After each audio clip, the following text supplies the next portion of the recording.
आज हम अध्ययन करेंगे माल का क्रय एवं आंतरिक निरीक्षण। पिछले वीडियो में मैंने आपको बताया था कि आंतरिक निरीक्षण से क्या तात्पर्य है, उसकी परिभाषा, उसकी विशेषताएं, लाभ और हानि के बारे में। अब हम अध्ययन करेंगे कि किन किन व्यापारिक व्यवहारों का आंतरिक निरीक्षण किया जा सकता है। तो इसके अंतर्गत हम ले सकते हैं माल का क्रय विक्रय, रोकड़ प्राप्ति हो गई, रोकड़ का भुगतान हो गया, आंतरिक व्यवहार हो गए या संपत्ति का क्रय। इससे संबंधित जो भी लेखांकन व्यवहार होते हैं उनका हम आंतरिक निरीक्षण कर सकते हैं। तो आज के इस वीडियो के प्रथम भाग में मैं आपको माल के क्रय एवं उसका आंतरिक निरीक्षण के संबंध में अध्ययन करेंगे।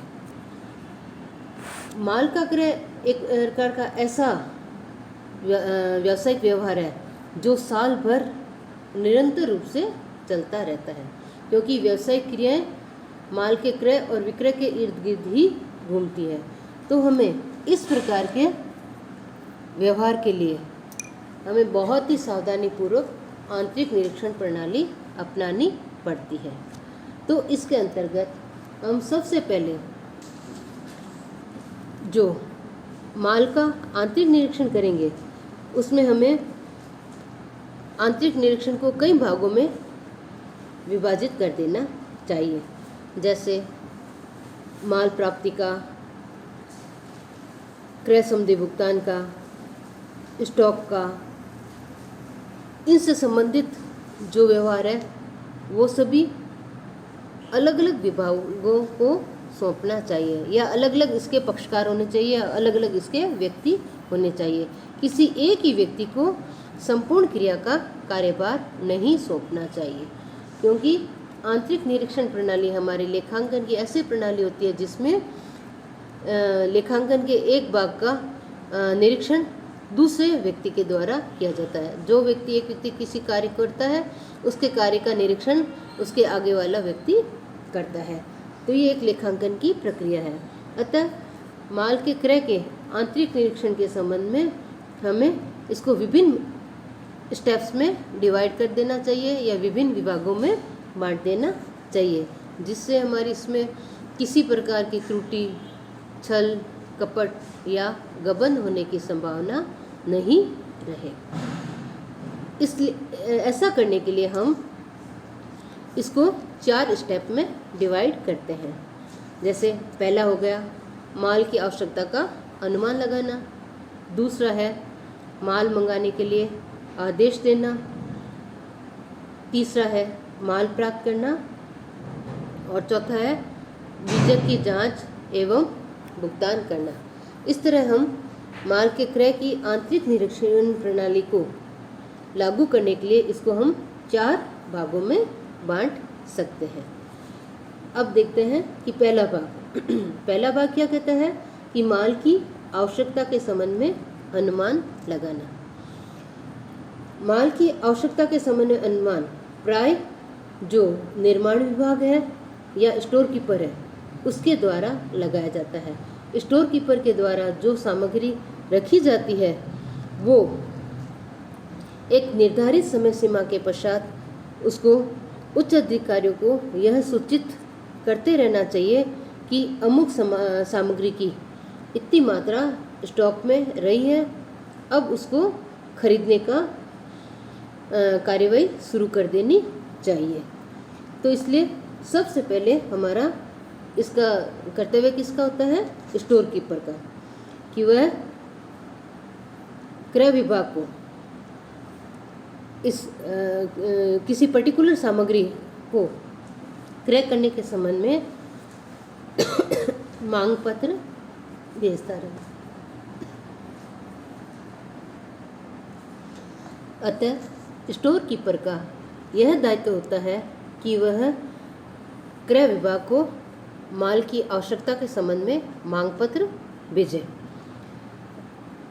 माल कब भेजना है या कब उसको आना चाहिए, यह माल की प्रकृति, माल की आपूर्ति टाइम और उत्पादन प्रक्रिया इन बहुत से घटकों या तत्वों पर निर्भर करता है।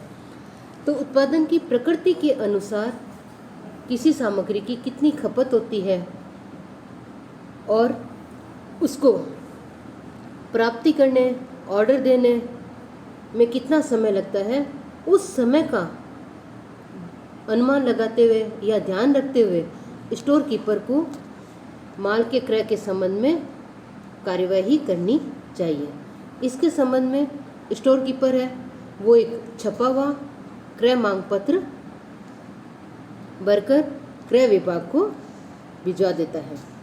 इसके अंतर्गत स्टोर कीपर क्या करता है, उसमें क्रय मांग पत्र में माल का प्रकार, मात्रा, किस्म और उसकी जो कोई इसका कोड वर्ड या सांकेतिक चिन्ह है उसका अनुमानित मूल्य क्या हो सकता है और उसका प्राप्ति का समय कितना हो सकता है या अन्य कोई विशेष सूचना हो, उस सारी सूचनाओं को उसमें भरकर क्रय विभाग को भेज देता है और एक उसकी कॉपी स्टोर में रख ली जाती है।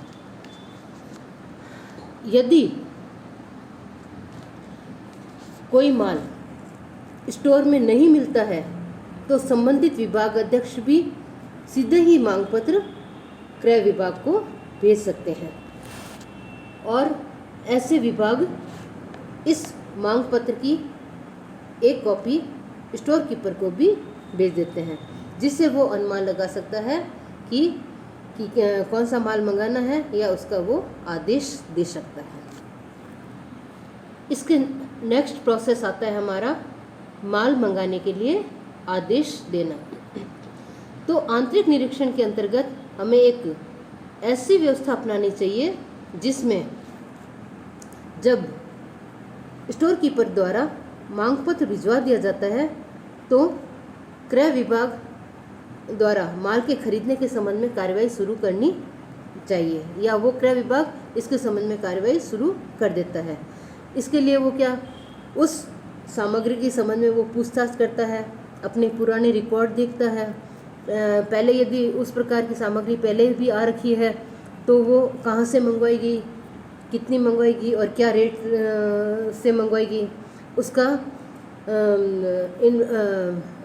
क्या रहा, रिजल्ट क्या रहा, इस संबंध के बारे में, यानी वो सामग्री सही थी या नहीं, उस व्यवसाय का व्यवहार सही था या नहीं, इन सभी के बारे में और जो हमारी जो व्यवसाय की जो शर्तें हैं उन सभी शर्तों की वो जानकारी पुराने व्यवहारों से और आसपास पूछ करके या अपने मिलने जुलने वालों से पूछ करके इसके संबंध में जानकारी प्राप्त कर लेता है। फिर जानकारी प्राप्त करने के पश्चात क्रय विभाग आदेश पत्र तैयार करता है। इस आदेश पत्र के अंतर्गत कितना माल मंगवाना है, किस्म क्या है, किस रेट का हो सकता है, ये सारी जानकारी इसमें दी जाती है। और इस आदेश पत्र में ये आदेश पत्र छपे हुए होते हैं और इसमें क्रमांक भी अंकित होता है। और जो ये आदेश पत्र तैयार किए जाते हैं वो आंतरिक निरीक्षण प्रणाली के हिसाब से 5 या 6 प्रतियां तैयार की जाती है, जिसमें इसकी जो मूल प्रति है वो तो जिस व्यापारी को हम ऑर्डर देते हैं या जहाँ से सामग्री क्रय करनी है उसको भेज दिया जाता है और एक प्रति मांग पत्र भेजने वाले विभाग को दे दी जाती है, एक प्रति स्टोर कीपर को दे दी जाती है और एक प्रति क्रय विभाग के द्वारा लेखा करने के लिए रख ली जाती है और एक कॉपी इसमें बजट विभाग को भी भेज दी जाती है। और जो इस अंतिम कॉपी होती है वो क्रय विभाग खुद अपनी फाइलिंग में फाइल करके रख लेता है। इस तरह जब लेखा विभाग को इसके संबंध में सूचना मिल जाती है तो वह भविष्य में इसके संबंध में कितना भुगतान करना है, इसके लिए वो मेंटली प्रिपेयर रहता है। और बजट विभाग भी भेजी गई प्रतिलिपि के आधार पर उचित मद में समायोजन कर सकता है और यह भी देख सकता है कि जो क्रय किया गया है वो पूर्व निर्धारित शर्तों के अनुसार है या नहीं है। और क्रय विभाग अपनी ये जो प्रतिलिपि है वो फाइल करके उसके साथ में जो मांग पत्र है वो संलग्न करके उस प्रति को फाइल कर लेता है। और यदि किसी कारणों से यह आदेश रद्द कर दिया जाता है या जो व्यापारी है वो उस माल को भेजने में असमर्थ रहता है तो इसकी सूचना संबंधित विभागों में प्रेषित कर दी जाती है, जिसे सभी विभाग अपने अपने संबंध की आवश्यक कार्यवाही कर सके। इसके बाद का हमारा प्रोसेस आता है माल प्राप्त करना। जब हमने माल की आवश्यकता का अनुमान लगा दिया और उसको हमने क्रय विभाग में भेज दिया, क्रय विभाग ने समस्त कार्यवाही पूरी करते हुए माल मंगाने के लिए आदेश दे दिया, तो तीसरा प्रोसेस होता है हमारा माल प्राप्त करना। हमने जिस व्यापारी को माल का आदेश दिया है उसने हमारे आदेश को स्वीकार कर लिया है और वो निर्धारित समय सीमा के अंतर्गत जब माल को भिजवा देता है तो सबसे पहला आंतरिक निरीक्षण प्रणाली में हमारा यह स्टेप आता है कि हम माल जैसे ही व्यवसाय के द्वार पर पहुँचे वहाँ पर द्वार पर रखी हुई माल आगमन पुस्तक में उसकी एंट्री करें। उसके बाद उसको संबंधित विभागों में भेजना चाहिए। जब माल आगमन पुस्तक में इसकी एंट्री हो जाती है तो उसके पश्चात इस सामग्री को स्टोर रूम में भेजना चाहिए। वहाँ पर स्टोर कीपर है वो माल आदेश के अनुसार सामग्री को जो पैकिंग है उसको खोलकर तोलता है, गिनता है या नापता है और खोलकर ये देखता है कि जो माल जिस किस्म का या जिस कैटेगरी का हमने मंगवाया है वो उसी के अनुसार प्राप्त हुई है या नहीं हुई है।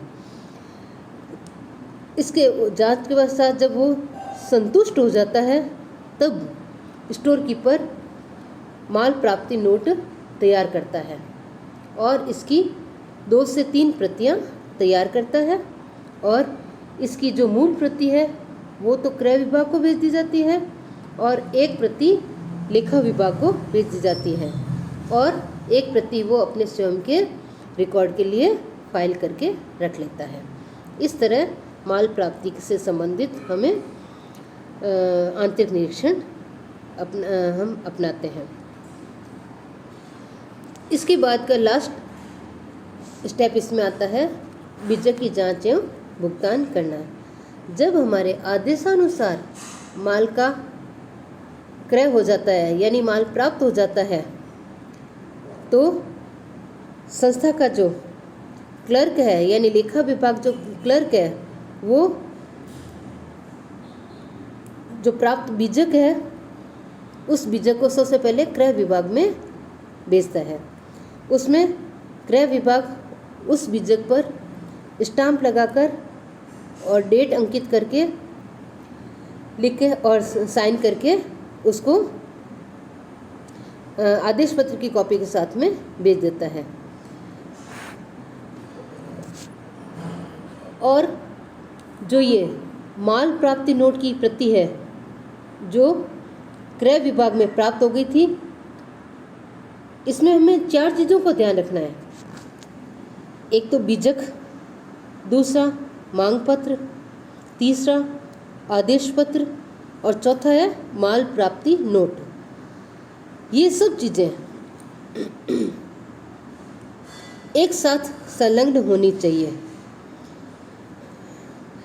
इसलिए लेखा विभाग के द्वारा कोई भी बीजक तब तक पास नहीं किया जाना चाहिए जब तक ये चारों चीज़ें यानी मांग पत्र, आदेश पत्र, माल प्राप्ति नोट और बीजक एक साथ प्राप्त नहीं हो जाए।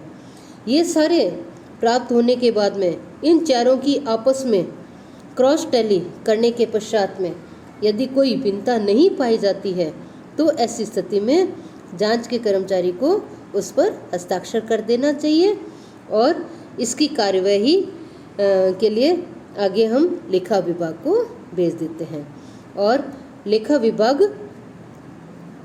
इसका बाद में भुगतान कर देता है और इसकी एक कॉपी वो अपने रिकॉर्ड में फाइल कर लेता है। अतः अब हम इसमें इस बात का ध्यान रखते हैं कि जो आंतरिक निरीक्षण प्रणाली अपनाते हैं उनमें हमें कार्य का विभाजन हम किस प्रकार करें। इसमें कार्य का विभाजन करने के लिए मैंने शुरू में आपको बताया था कि संपूर्ण कार्य किसी एक व्यक्ति को नहीं दिया जाना चाहिए। इसके जो 4 स्टेप है, इन चारों स्टेपों को करने के लिए अलग अलग व्यक्ति इसके लिए जिम्मेदार होना चाहिए। तो इसके लिए हम सबसे पहले ये कर सकते हैं कि जैसे माल की आवश्यकता बताने या जो विभागाध्यक्ष है वो कर्मचारी होंगे। दूसरे इसमें जो माल के संबंध में पूछताछ करने वाले हैं या माल मंगाने वाले हैं वो अन्य कर्मचारी होने चाहिए। स्टोर कीपर कोई अन्य व्यक्ति होना चाहिए और जो बीजे को पास करके लेखा विभाग के जो कर्मचारी है वो अलग होना चाहिए और बीजे का भुगतान करने वाला लेखा विभाग का कर्मचारी अलग होना चाहिए। यानी बीजक पास करने वाला लेखा विभाग का कर्मचारी अलग व्यक्ति होना चाहिए और बीजक का भुगतान करने वाला लेखा विभाग का कर्मचारी भी अलग अलग होना चाहिए। इस तरह हम जब वो लेखांकन प्रणाली अपनाएंगे तो एक क्रय से संबंधित जो हमारा व्यापारिक व्यवहार है उसको हम अलग अलग व्यक्तियों में बांट देंगे। तो इससे प्रत्येक व्यक्ति के कार्य की जांच अन्य व्यक्ति के द्वारा की जाती रहेगी, जिससे हमारी किसी भी प्रकार की गलती होने पर या कपट या गबन होने पर तुरंत उसको पकड़ में ला सकते हैं या पकड़ में वो तुरंत आ जाता है। इस तरह हम माल के क्रय के संबंध में आंतरिक निरीक्षण प्रणाली। अब हम देखते हैं कि क्रय वापसी का आंतरिक निरीक्षण किस प्रकार कर सकते हैं या इसके लिए हम आंतरिक निरीक्षण की प्रणाली किस प्रकार अपना सकते हैं। तो जब हमने आदेश दिया और माल प्राप्त हो गया और किसी कारणवश यदि हमने जो आदेश दिया था उस आदेशानुसार माल की प्राप्ति नहीं हुई है तो हम उस माल को पुनः लौटा देंगे। तो इसके लिए जब माल पुनः लौटाया जाएगा तो इसके लिए हम आंतरिक निरीक्षण प्रणाली अपनाने के लिए हमें इन स्टेप्स का पालन करना होगा। सबसे पहले हम क्या करेंगे कि सामग्री भंडार द्वारा क्रय वापसी माल के बारे में सूचना प्रदान करना, उसके बाद क्रय विभाग द्वारा माल लौटाने की कार्यवाही करना, लेखा विभाग द्वारा कार्यवाही करना और माल वापस करना। इस 4 स्टेप्स में हम इसको बांट सकते हैं। तो पहला स्टेप आता है कि सामग्री भंडार द्वारा जो माल क्रय किया है उसकी वापसी की सूचना देना। तो जब माल आदेशानुसार नहीं है तो जो स्टोर कीपर है उसको माल प्राप्ति नोट बनाते समय जो इसका फुटनोट या विवरण है उसमें अवश्य ये रूप में लिख देना चाहिए कि किस कारण से कितना माल आदेश के अनुसार नहीं है उसको लौटाया जाना है। तो वह ऐसे माल को अलग रख देता है और उसके बाद उचित कार्रवाई करने के पश्चात उस माल को तुरंत वापस कर दिया जाता है। यानी जिस माल को हमें वापस करना है उस माल को निरीक्षण के समय ही यदि आदेशानुसार नहीं है तो उसी समय ही उसको निकाल के अलग कर देना चाहिए और इसकी सूचना बनाकर हमें आगे प्रेषित करनी चाहिए। अब नेक्स्ट हमारा आता है कि क्रय विभाग द्वारा माल लौटाने की कार्यवाही करना। जब क्रय विभाग के पास में स्टोर कीपर के द्वारा माल लौटाने संबंधी कार्यवाही का सूचना आती है तो क्रय विभाग जो माल के प्राप्ति का बीजक प्राप्त हुआ है उस बीजक के साथ में एक सलाह पत्र तैयार कर देता है, जिससे क्या लेखा विभाग के द्वारा जब उस बिल का भुगतान किया जाता है तो उस वक्त वो उस सलाह पत्र को देख सके और उस माल को भुगतान करने से बच सके। यदि किसी कारण से पहले ही भुगतान हो गया है तो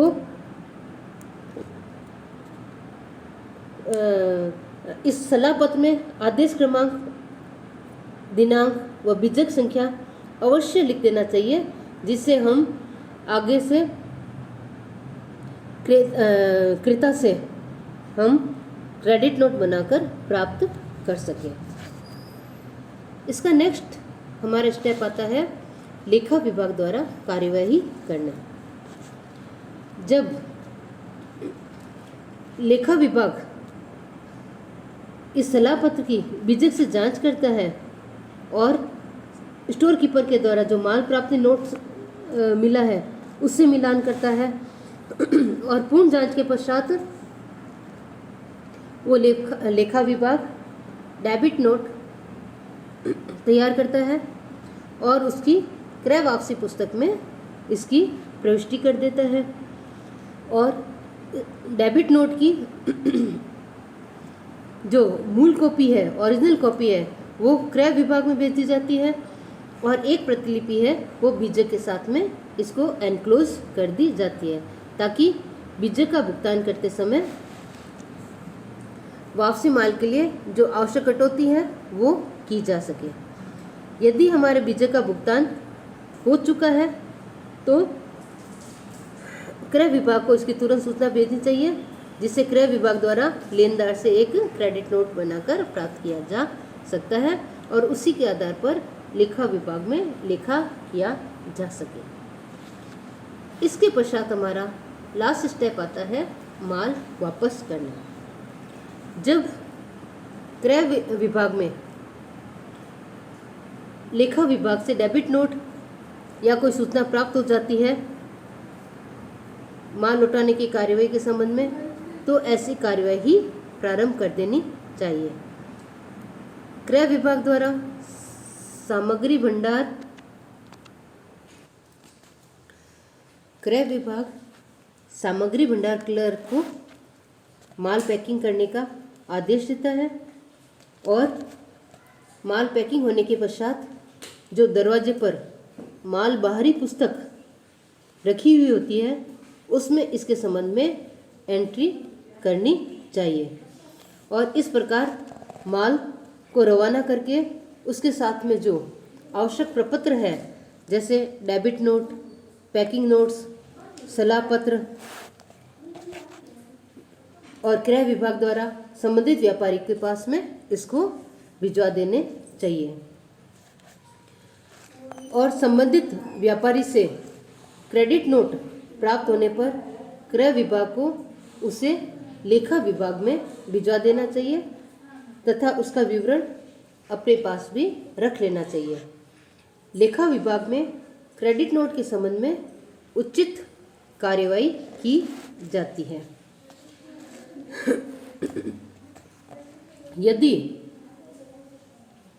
माल वापस के संबंध में आंतरिक निरीक्षण प्रणाली यदि सुव्यवस्थित नहीं होती है